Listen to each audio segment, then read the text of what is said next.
Jubilee హిల్స్లో పోటీ చేస్తానన్న దానం. జూబ్లీ హిల్స్ ఖైరతాబాదు రెండింటి గెలుపు బాధ్యత నాదేనని ప్రతిపాదన. తెలంగాణ రాష్ట్రంలో సంచలనంగా మారిన ఎమ్మెల్యేల ఫిరాయింపుల కేసులో కీలక పరిణామం చోటు చేసుకుంది. సీఎం రేవంత్ రెడ్డి నివాసంలో పార్టీ మారిన ఎమ్మెల్యేలు అత్యవసర భేటీ అయ్యారు. సుప్రీంకోర్టు తీర్పును గౌరవించి పార్టీ మారిన 10 మంది ఎమ్మెల్యేలకు స్పీకర్ నోటీసుల జారీ విషయం తెలిసిందే. ఈ నేపథ్యంలో ఏం చేయాలనే అంశంపై సీఎం చర్చిస్తున్నట్లు తెలుస్తుంది. ఈ సమావేశానికి డిప్యూటీ సీఎం భట్టి, మంత్రులు శ్రీధర్ బాబు, పొంగులేటి శ్రీనివాసరెడ్డి హాజరయ్యారు. ఎమ్మెల్యేల ఫిరాయింపుల కేసులో భాగంగా బీఆర్ఎస్ నుంచి పార్టీ మారిన 10 మంది ఎమ్మెల్యేలకు స్పీకర్ గడ్డం ప్రసాద్ కుమార్ నోటీసులు జారీ చేశారు. చూడాలి మరి ఎట్టయిదో కథ. ఎమ్మెల్యేల ఫిరాయింపుల కేసులో భాగంగా బీఆర్ఎస్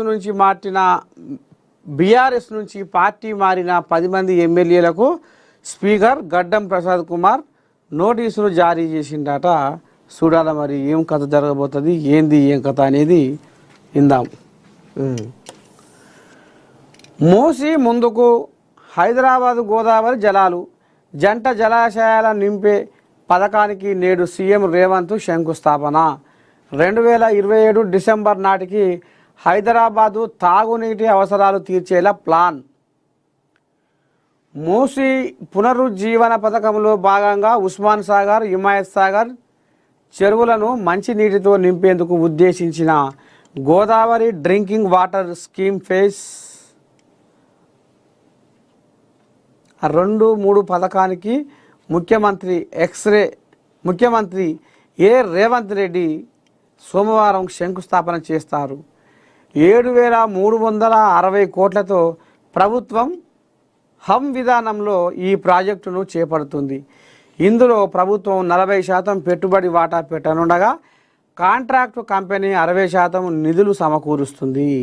2 ఏళ్లలో ఈ ప్రాజెక్టును పూర్తి చేయాలని ప్రభుత్వం నిర్ణయించింది. ప్రాజెక్టులో భాగంగా మల్లన్న సాగర్ రిజర్వాయర్ నుంచి 20 టీఎంసీల నీటిని తరలిస్తారు. మూసి ముందుకు హైదరాబాద్కు గోదావరి జలాలు. ముఖ్యంగా ఈ మూసి ప్రక్షాళన అనేది ఇప్పుడు బాగా నడుస్తుంది కదా. ఆ మూసి నది పొంటి ఉన్న ఏదైతే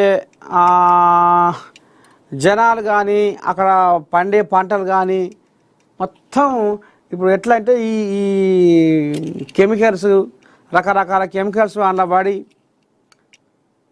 ఆ నీళ్ళతోని పండిన పంటలకు కూడా మరి ఇక ఆ పంటలు తినడం వల్ల ఈ కిడ్నీ సంబంధించిన రోగాలు, క్యాన్సర్ బీమార్లు, మొత్తం మహిళలకు, ఆడోళ్లకు ఈ గర్భిణీ నిలవకపోవడము, రకరకాల బీమార్లు వస్తున్నాయి. మరి మూసి పునరుజ్జీవన పథకంలో భాగంగా ఇక మరి సర్కారు రామసక్కని కార్యం ముంగటేసుకుంది. ఇది చేయడం వల్ల ఈ మూసి నది దరిదాపుల్లో ఉన్న జనాలకు, ఆ దరిదాపుల్లో ఉన్న పంట పొలాలకు కూడా మరి విముక్తి కలుగుతుంది. ఎందుకంటే ఈ అడవైన కెమికల్ నీళ్ళు, రకరకాల వ్యర్థాలు అలా కలుస్తాయి. కాబట్టి మరి మూసి పునరుజ్జీవన పథకం పేరు మీద ఈ రకంగా చేస్తే ఎంతోమందికి లాభం జరుగుతుంది అనేది